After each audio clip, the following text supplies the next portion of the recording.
First of all, thank you guys so much for having me here.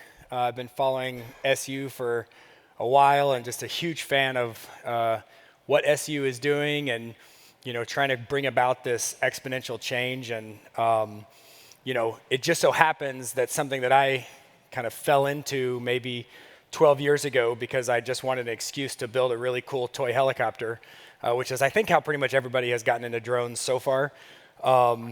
Ended up being one of Peter Diamandis' top 10 meta trends that he's tracking.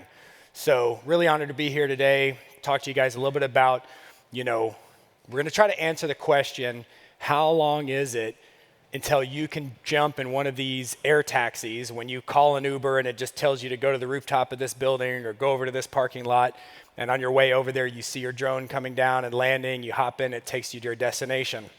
Is that... well, first of all, let's kind of get a sense for where you guys are at. So I would say let's start by this. Raise your hand if you think that you'll be able to do that, call it in the next 30 years.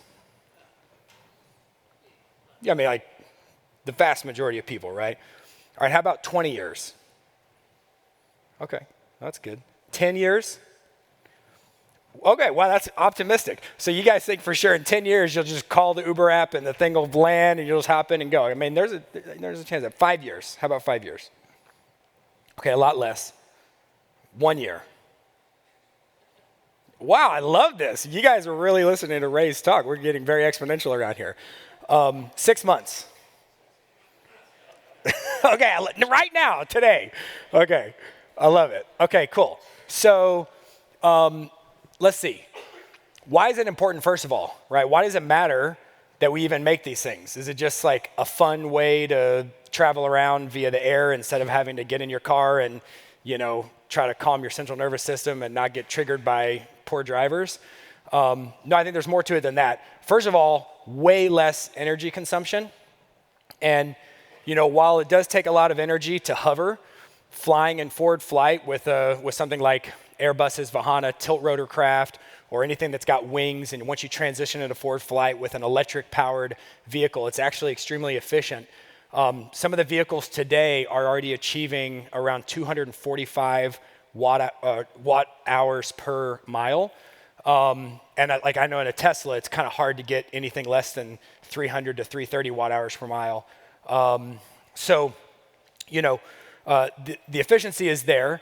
And not only is it efficient to travel each mile, but because you're flying, you're taking a direct route. I live in Austin, Texas, on the west side, close to Lake Austin. And I can't tell you the number of times I'll open up Waze or something like that, and it'll say it's 4.5 miles away. And then when I say navigate, it's now 16 miles away because I'm driving around the lake or something like that. And, obviously, Berkeley to San Francisco is a great example of that. So when you can fly straight, you can get there a lot faster, a lot more efficiently, and you're burning less watts per mile. And then, of course, the Z-axis adds a whole bunch of new destinations. So the amount of money that people are spending or the amount of money that society has spent building roads, imagine building a road through a mountain. It's an incredible effort. And so eventually when our cars are flying, there'll be a lot of areas where you don't necessarily need to build a road or a bridge if there's a small amount of traffic getting there. You can land on top of a building. You can get to places that cars just can't get to. Also, they're all going to be autonomous, of course. We don't want to, one of the themes of this talk is going to be how, an eVTOL air taxi is not a shrunk down helicopter or plane. It's actually a blown up, unmanned autonomous drone. And for those things, you don't need a pilot. Now, we may have pilots initially because of FAA regulations, just like, the Ollie having a person sitting inside or Waymo having people sit inside. But eventually, these things are fully autonomous, which means that if you're taking one of these things to and from work, or you're grabbing your Uber and you're going across a bay, you can do more valuable things with your time, like maybe get your morning meditation done while you're flying across a bay. I don't know about you, but that sounds pretty awesome to me. So I think these are some pretty compelling reasons that, air taxis are going to be exciting and, provide a lot of benefit. So let's take a quick look at the incredible pace of innovation in this space. So this was This was shot, I think, late 2011, and this was the very first manned electric flight. And we're going to have a short little video here that'll kind of walk you through and show how quickly this space has evolved just in the last, really, the vast majority of this is in the last 5 years, other than that very first shot. It started with people just building drones, having a drone controller in their hand, and flying themselves around on their drone. And then it has evolved from there. This one's already been tested in Dubai as an air taxi from EHang. This was the next version of that medicine ball drone by Volocopter, who I believe Daimler is behind now. This is one of Larry Page's funded projects by Opener. This is the one that's getting 245 watt hours per mile. This is another Larry Page evolution of the team from Kitty Hawk. So once those props, vertical lift props turn off and you use the pusher prop only, that's an extremely efficient way to get from point A to point B. Same team here from Kitty Hawk. I did that other drone flying in the background.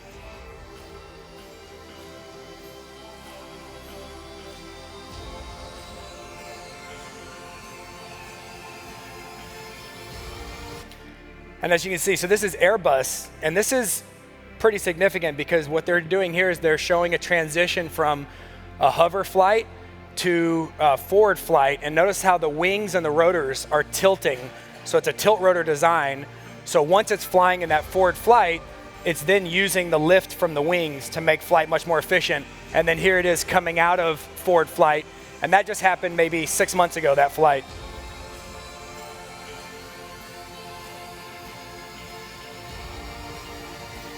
And then this is one that we've been working on in Austin.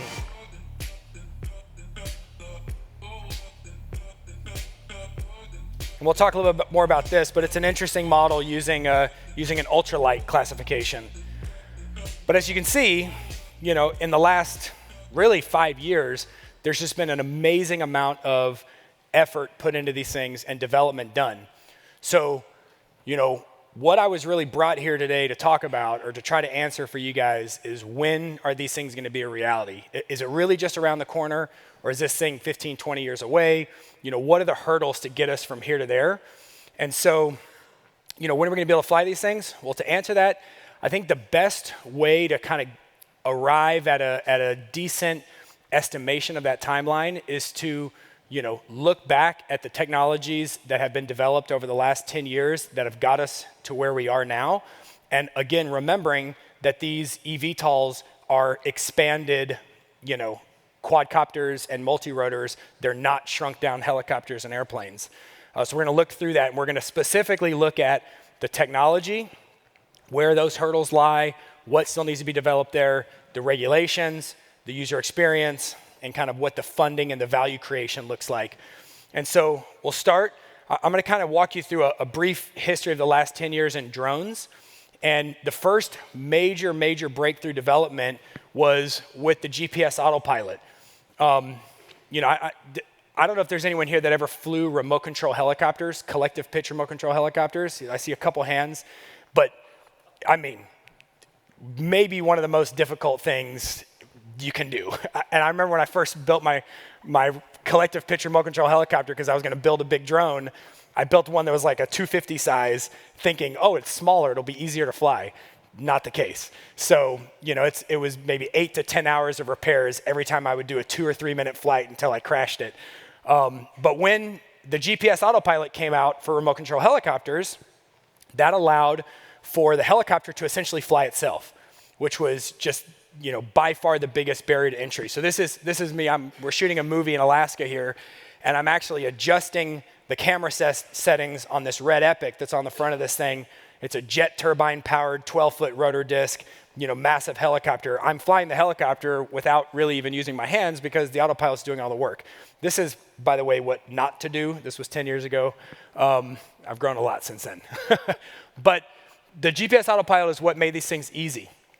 Then there was kind of 2 tracks. I think right at that time, people realized, wow, we can apply this to bigger aircraft and make manned flight easy. And then there was another track that said, how do we make this valuable now and generate revenue in the short term? And so I ended up finding this little 13-person company called DJI that was making the Autopilot system that I was using for my remote control helicopter. And I said, hey, let's build a stabilized camera system that can turn these remote control helicopters into something that's really valuable by creating really solid quality data, because we know there's a big demand for it. So we developed the first stabilized gimbal back in 2011. And then from there, a couple years later, we grew from $3 million in revenue to $20 million in revenue in 1 year with this gimbal. And then we ended up creating what became the first consumer drone. It was actually supposed to just be a little trainer to get people to buy our $10,000 or $15,000 drones. And we ended up creating the consumer drone market because they were just easy. You could throw a GoPro on them. We grew from 20 million to 140 million that next year. And then we kind of went from there. A couple years later, I ended up partnering with Chris Anderson here in Berkeley at 3D Robotics. We developed a new drone called the Solo. It was the first drone to have built-in Linux computers, so it could do a lot more onboard processing. And we developed this thing called Smart Shots, where you could use waypoint navigation and autonomous flight to kind of create these really beautiful shots, or to scan construction sites and things like that, so you didn't have to manually pilot it. And so a lot of these technologies are the same technologies that are being put into eVTOLs.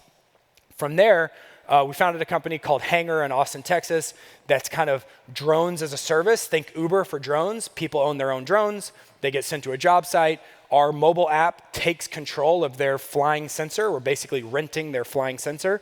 We control it over the job site, construction site, cell phone tower, you name it, using this pretty advanced autonomous flight control, collecting exactly the data that we need. We put it into the cloud. We process that data into 3D models and orthomosaics and horomosaics and extract all this incredible information out of it. 2017, we started realizing, by this time we created Guinn Partners to help companies around the world kind of bring these products into fruition from idea phase or prototype phase into finding real product market fit. And we've got a couple of clients, one of which is Percepto in Israel, that are developing these autonomous drone stations. And so think of, a drone is really just a flying robot, right? And as soon as something is useful, we stop calling it a robot and we call it a vacuum cleaner or a drone or whatever that thing is, or a car, right? But right now, because of FAA regulations and because most regulations around the world, we're flying these autonomous robots with people that are very expensive versus using them like a Roomba, right? This thing is just a Roomba that's sucking up data from the Earth. And so there's a number of companies that are working on these stations that you just put on a site, plug it into power, or put a solar panel on it. It charges the drone, it pops out, it can scan an area, it can provide additional security, a number of different cases. There's a company called American Robotics, a team from Carnegie Mellon that has an incredible system for agriculture that's got a GPU-enabled edge processor inside the box. They're doing all kinds of kind of multispectral imagery and some really incredible precision ag work with their autonomous drone station. So those started coming out in about 2017. 2018, this is another project we've been working on for a couple of years with a company called Doosan, a big $15 billion energy company. And they came to us and they said, well, look, we've got a tiny little hydrogen fuel cell. These are the little 1,000-watt stacks. And we want to see if we can build a drone that flies on hydrogen fuel cell. So we've got this getting ready to launch actually just here in a couple of months. But we're now flying this drone, which is a sub 55-pound SUAS.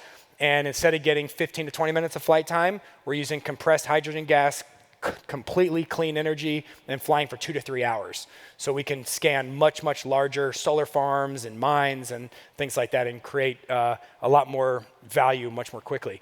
And so right now, what's being worked on is beyond visual line of sight operations and UTM, unmanned traffic management. And so this is like every single one of these technologies really core to, how are these air taxis of the future, when these things get blown up to being bigger, how are they going to operate?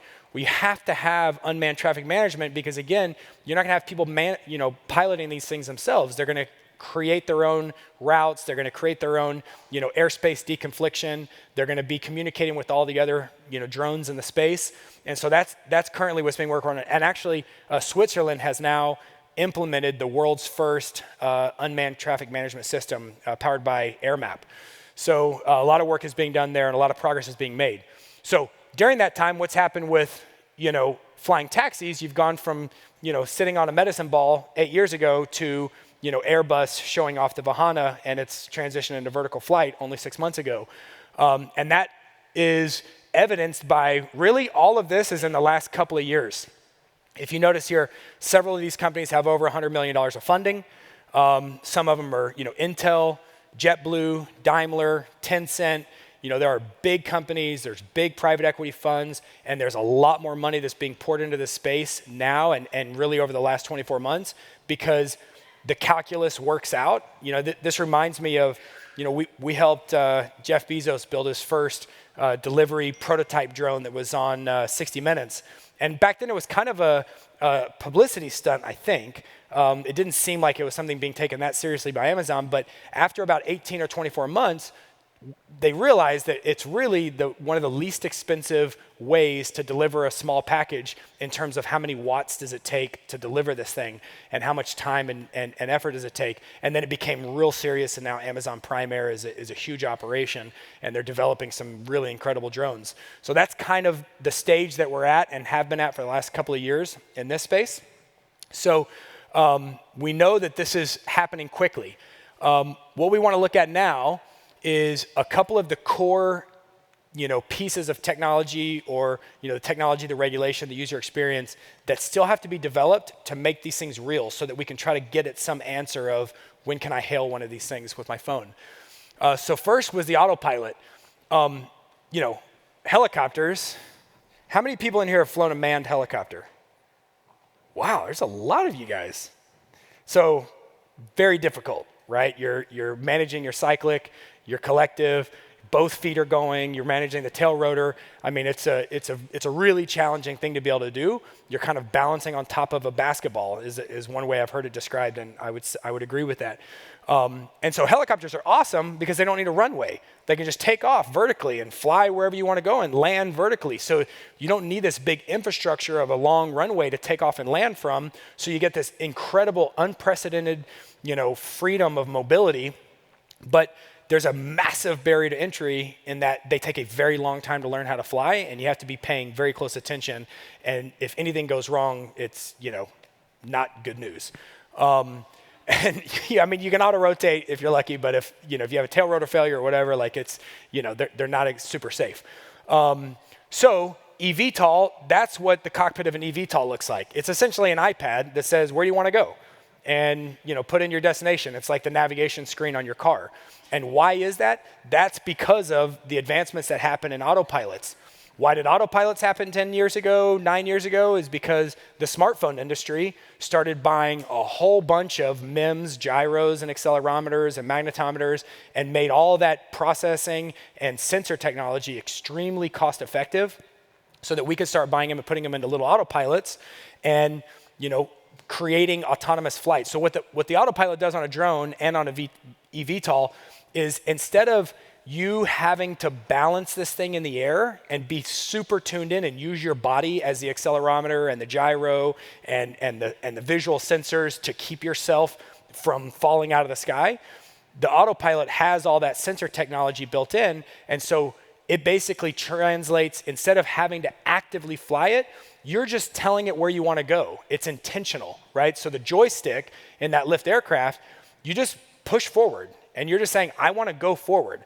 If you just push forward on a cyclic in a helicopter, as you know, you're just going to fall right off the ball and go right down. So with the autopilot, you now just get to tell it either put in an address, or I get to go fly around if I want to. If I let go of the controls, it's just going to go into a hover and wait for me. Also, the nice thing is that it can be monitoring every single motor. It can be monitoring all kinds of telemetry streams to know if there's any potential issues coming up, or if an issue does happen. You have ballistic parachute systems, you have redundant sensors, you have redundant propulsion. So like that lift aircraft, for example, can lose 4 to 6 of its rotors and still land safely. And if it absolutely has to, it can pop out a parachute and parachute down. If it has to, it can land in the water because it's got floats. So there's a lot of safety built into these drones, thanks to the autopilot. So that pretty much has been done. The big thing here on autopilots is that autopilots for small unmanned systems have millions and millions and millions of hours of flight hours on these things, and they have been very, very refined to work extremely well on drones that are about this big down to this big. For drones that carry 1 or 2 or 4 passengers, we don't have nearly as many flight hours on those. The motors themselves are much bigger, the rotors are much bigger, they have much higher moment of inertia, and your ability to control these crafts with kind of fine-grained control all boils down to your ability to sense what it's doing, what kind of disturbances are hitting it, and be able to adjust for that, right? So if I'm here and I'm supposed to be staying still, the wind blows me, I need to quickly adjust and hold myself at this angle to keep myself, from blowing away with the wind. And the way you do that is by rapidly adjusting the RPM of all the different motors, right? And that's done with an electronic speed controller and a big power source, like a battery or a hydrogen fuel cell. And you need to vary the amount of voltage and power going to each motor really, really quickly so that you can speed up and slow down all these rotors independently.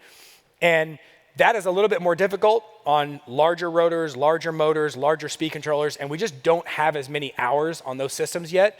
So we're looking at a couple of years still of, to gather hundreds of thousands and eventually millions of flight hours on these, larger systems. The good news is the physics of it, they're actually easier to control. It's just that we have a lot more hours on these smaller systems. So that's we're looking maybe a couple of years there. So autonomous flight and user experience, again, passengers are not going to be flying these things themselves. They're going to be, automatically landing and taking off. And then unmanned drones are working on this problem now. Again, we talked a little bit about beyond visual line of sight operation and unmanned traffic management that's being worked on. This will all, literally, they will take, the Amazon delivery drones, the Google Wing delivery drones, the zipline drones, drones that are flying up and down power lines, inspecting power lines or pipelines or mines or roadway projects. All of these millions of hours that will go into an unmanned traffic management, which is all happening right now and over the next several years in the US and around the world, all of that will directly translate to a larger system that lands on a roof and puts a person in it. But of course, and it makes sense, we need to have a much higher degree of confidence for those larger systems than a 3 or 4 pound drone that's scanning a cell phone tower. So that, again, we're again on that 2 to 3 year time horizon until that technology is where it needs to be to start taking these short hop flights. Energy and endurance is a huge one, right? When we developed the Phantom 1, it flew for 12 minutes. And, it was cool because there's a remote control helicopter, you just pop a new battery in it, but it did not fly for a very long time. And now in 2019, this Doosan drone we've got flying for 3 hours. So we've made huge improvement here, but with Airtaxis, they need to be able to fly for a long time to make sense. A drone, if it flies for 20 or 30 minutes, you can scan a massive amount of area, you can swap out the battery, you can generate incredible value in a 20 or 30 minute flight. With a drone that's taking somebody from point A to point B, you need to be able to cover a sufficient distance to make it worth having an air taxi, an eVTOL, take you somewhere versus just hopping in your car. So we need to create, and today the eVTOLs are flying for about 10 to 20 minutes. Some of them may be up close to 30 minutes, but still we're a long way from where we need to be. And that's primarily an energy density and a power density issue with batteries or other forms of energy. The hydrogen fuel cell drone we have right now is about, we're at about 500 watt hours per kilogram. So it's maybe 2.5 times a lithium ion battery, like an 18650 cell or something like that might be powering a Tesla. But if anyone here is tracking the battery space, and actually if I was going to ask Ray one question in his talk the other day, I would have said, why is everything expanding exponentially except for energy density and power density in our lithium ion batteries? It's the one thing that has just had this very, very, very slow growth curve. But as you guys, if anyone's tracking this space, there are tens or maybe over 100 labs around the world that are demonstrating 500, 600 plus watt hours per kilogram energy density in lithium ion batteries using different anodes, using lithium metals, using lithium air. And so it's a matter of commercialization at this point. It's coming, it's gonna happen. I look at when Elon launched the Roadster 2.0, and he's talking about it having a 200 kilowatt hour battery. I don't think he's putting a 3,700 pound battery in a sports car, right? Because right now, if you buy a 100D or something like that, you're looking at it's about a 1,800 pound battery. So my guess is they're looking at energy densities of unreleased batteries and knowing that by the time the Roadster 2.0 comes out, they'll have a 200 kilowatt hour capacity in it, and it's not going to be a 3,700 pound battery. That would be ridiculous. So this is coming, and I think we're a few years away, maybe 3 to 5 years, for us to be able to have drones that can fly, call it 100 miles, right? I think you need to be able to fly 50 to 100 miles for these things to really be useful. So what's the long pole in the tent? Regulations.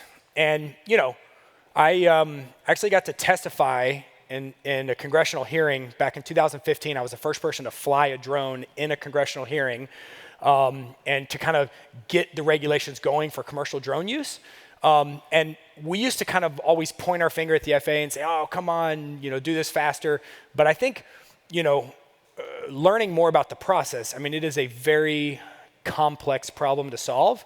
And while the FAA has made incredible progress over the last 5 years in UAS, going from Section 333 exemptions to Part 107 to now giving exemptions for flight at night and flight over people and flight beyond visual line of sight, we're quickly getting there. This is a screenshot of air maps showing the complexity of where we are now in San Francisco, all the different types of airspace conflictions you have, all the different types of regulations you have around airports. If you zoom in on that, it gets more and more detailed. So this is going to be closer to an 8 to 10 year problem. Because to integrate something like, if you imagine I want to jump into a flying taxi that's going to pick me up in Manhattan and fly me over to Hoboken or something like that, this is something that, I think we are at least 10 years away from what we can see in the regulatory space, especially to happen unmanned. Maybe there'll be some variant of that with a manned pilot piloting the craft, but I think we're really about 8 to 10 years away when it comes to the regulatory side of things, and that might be optimistic. But does that mean that we have to wait 8 to 10 years to get to fly in these things and potentially even use them as a commuter? And I would say not necessarily. And why is that? Well, first of all, if you don't live in the US, there's a lot of other countries that are on a much faster, much more progressive timeline from a regulatory perspective that are don't have the level of complexity that our FAA has in terms of making regulations and is not as reactionary. And so, there are other countries, Dubai, you'll be taking Airtaxis in Dubai in probably 2 years. Lift aircraft, on the other hand, so this is a project we've been working on for a couple of years, and it's a really interesting go-to-market strategy in that the first flights will be done as recreational, experiential entertainment. So think indoor skydiving or a skydiving experience where you're not going to be able to buy a lift aircraft, but we will have multiple locations around multiple cities around the country. And we've already pre-sold like 2,000 reservations across 25 cities, which will be coming online in the next 12 months. You'll be able to go pay a couple $100 and get to fly one of these things around at some beautiful location and have a cool 10, 15 minute experience. Then that will turn into, you can have a monthly membership where maybe these flights are about $50 each, and you take off from the recreational, ultralight flying field of Berkeley Marina, and then you land at the other recreational ultralight flying location of the San Francisco Pier, all of which has already been approved. And so now for $50, you're going from Berkeley to San Francisco to go to a meeting, and you're maybe saving yourself an hour or more of sitting in traffic. And that could be happening within 24 months. So the answer of when can you be doing this thing is fairly subjective, depending on where, for what purpose. But I think there will be some of this going on inside the next 2 years, but then wide-scale adoption, we're probably looking at 10 years, 8 to 12 years, somewhere in that time horizon, if I had to guess. So, I'm going to leave you with my first flight. This was maybe 6 or 7 months ago, and it's awesome. I can tell you, it's super fun. It's electric VTOL. Everything's looking great.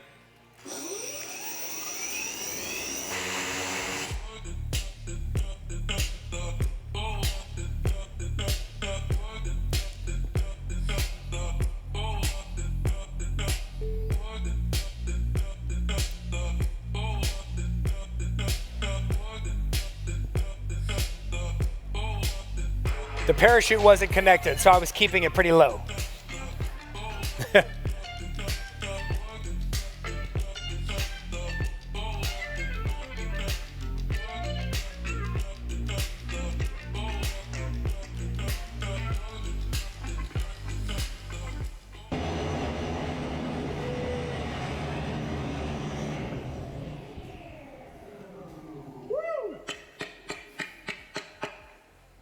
All right, well, I just had my very first flight in the Lift aircraft. Electric VTOL, 18 rotors, full redundancy.